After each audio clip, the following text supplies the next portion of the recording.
Oke, selamat siang Mbak. Selamat siang Putri.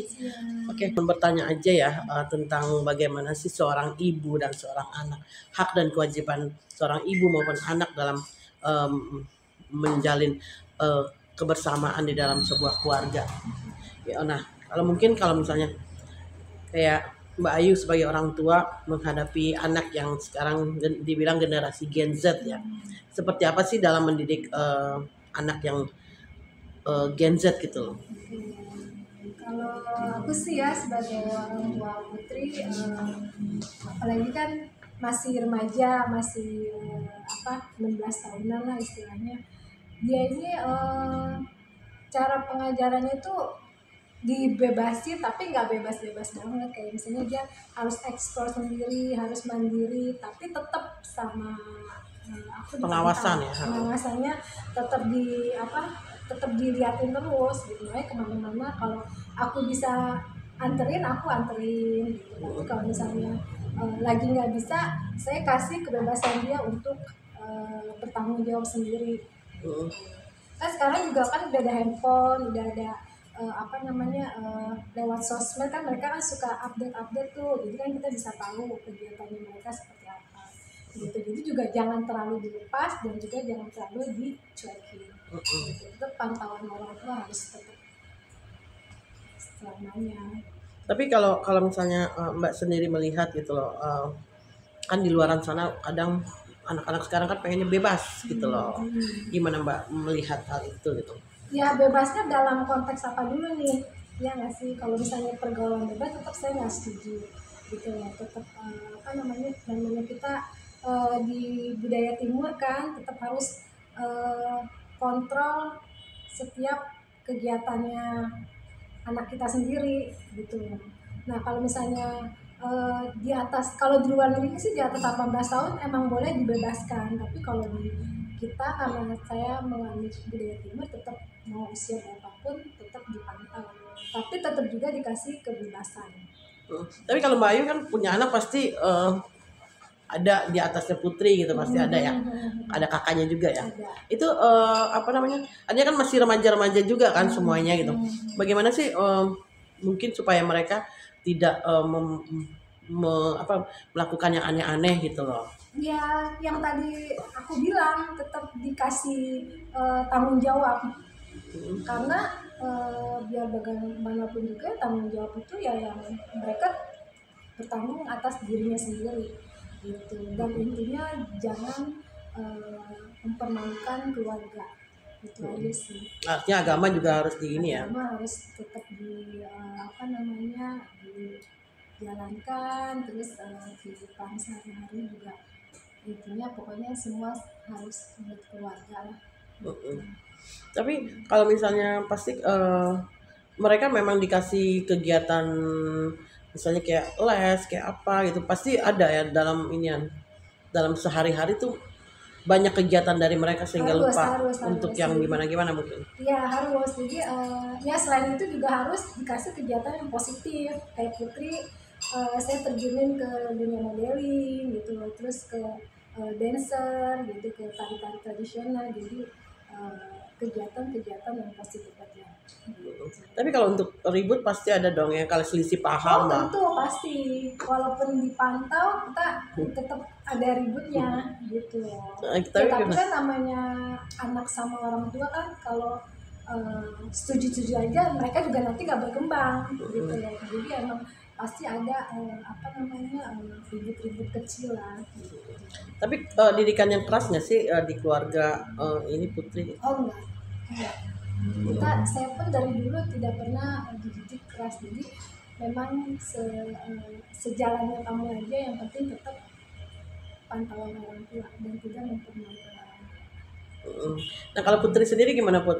Artinya dengan masih dari kecil dikasih banyak kegiatan gitu. Emang kamu suka atau gimana Put? Aku suka.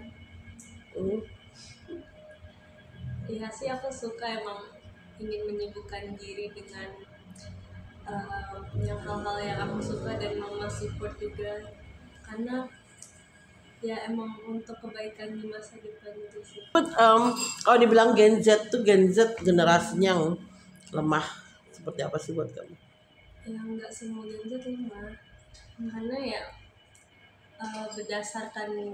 berdasarkan didikan orang tua juga kan, ya mempengaruhi mereka, apakah mereka lemah, apa mereka nggak lemah, kan cara mereka menghadapi dunia itu gimana ya berbeda-beda. Mm-mm. Dan tapi kalau kamu misalnya kayak mama gitu lagi marah atau ada selisih paham tuh kamu suka kesel juga nggak sih? Pasti. Ya pasti ya pasti kesel, cuman ya aku juga mikirin kayak what she's been thinking, cause it is gonna be good for me juga, nggak mikirin diri sendiri, cuman ya emang rada kesel, cuman ya harus saling memahami. Nah Mbak, kalau dibilang katanya anak sekarang ada orang tua yang dibilang tadi orang tua strawberry gitu, gimana tuh? Yang bela-belain anak salah tetap aja dibelain gitu loh. Kalau zaman dulu mah kayak contohnya di sekolah ya, dulu guru mukul mah udah mukul aja karena anaknya salah. Kalau sekarang banyak yang guru juga ngomelin dikit atau enggak dipukul dikit, orang tuanya merasa ini saya ya, selama itu masih wajar dan bisa diselesaikan dengan baik ya nggak apa-apa. Tapi kalau udah masalah misalnya yang anak salah dibelain, itu saya sih nggak setuju ya. Mm-mm. Artinya memang pada porsinya aja Ada kali. porsinya aja. Mm-mm. Nah kalau Putri gimana Put melihat anak-anak yang sekarang yang suka ngelawan sama orang tua atau itu sebenarnya mungkin Mbak juga ya, sebenarnya itu balik lagi kepada pengasuhan kita atau gimana sih Mbak gitu? Pengasuhan juga, lingkungan juga Mm. gitu. Karena kan kita juga enggak 24 jam juga sama anak kan. Mm-mm. Cara belajar di sekolah pasti juga guru-guru juga ikut turut andil, terus orang tua pun itu juga turut andil. Kalau Putri gimana sih melihat anak-anak yang suka ngelawan orang tuanya? Itu gimana Put? Ya Apa Putri merasa gue juga punya hak nih untuk mengapresiat diri gue sendiri nih bahwa nggak semua orang tua gue harus ikutin itu atau gimana Put? yang kata aku sih lebih diinin komunikasinya, jadi kalau if they know apa yang kita mau dan kita juga tahu apa yang orang tua kita mau, ya kita bisa sampein dan mungkin aja kita bisa selesaiin itu dengan cara kita mengerti each other, ya bahwa komunikasi itu very important in a family supaya untuk connect us each other. Tapi dan untuk anak-anak muda di luaran sana mungkin yang artinya mereka merasa ingin menemukan jati diri dengan mereka ingin bebas gitu loh. Sementara mereka tidak tahu kehidupan di luar itu seperti apa gitu loh. Nah, buat kamu sendiri gimana? Mungkin ada pesan nggak sih sebagai seorang putri remaja juga gitu loh? Ya aku tipe orang yang mungkin lebih suka kalau misalnya ada yang ngaturin kayak misalnya jadwal kayak what aku harus ngapain gini-gini tuh, aku lebih tipe orang yang maunya tuh ada yang set up.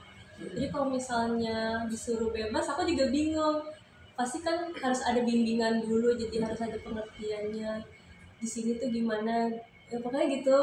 Terus ya emang harus dikasih edukasi gitu supaya lebih mengerti lah di dunia luar gitu, biar nggak kemana-mana, jadi nggak mau nakal juga. Tapi Mbak artinya dengan punya anak yang lebih dari satu itu agak sulit juga nggak sih Mbak untuk mengurus anak-anak yang masih dalam masa pertumbuhan lah. Oh iya pasti, setiap orang kan setiap anak kan beda-beda ya wataknya kan. Ada yang anak nomor 1 pendiam, dia suka baca buku, belajar. Nah, ada anak nomor 2 ya kayak gitu. Nomor 3 beda lagi, 4. Saya kan kebetulan anaknya 4. Gitu. Jadi beda-beda ya. Kita tinggal ikutin mereka apa, dan kita sebagai orang tua juga harus ada hak dan kewajiban, dan anak pun harus dapat hak dan kewajibannya juga, itu aja sih. Dan balik lagi komunikasi itu penting antara orang tua dan anak. Artinya memang selalu ada komunikasi. Harus Walaupun dengan kesibukan Mbak. Oh iya pastinya. Jadi komunikasi kan nggak cuma by face to face, dimanapun kita bisa by phone, bisa WA, SMS, pokoknya teks message. Oke.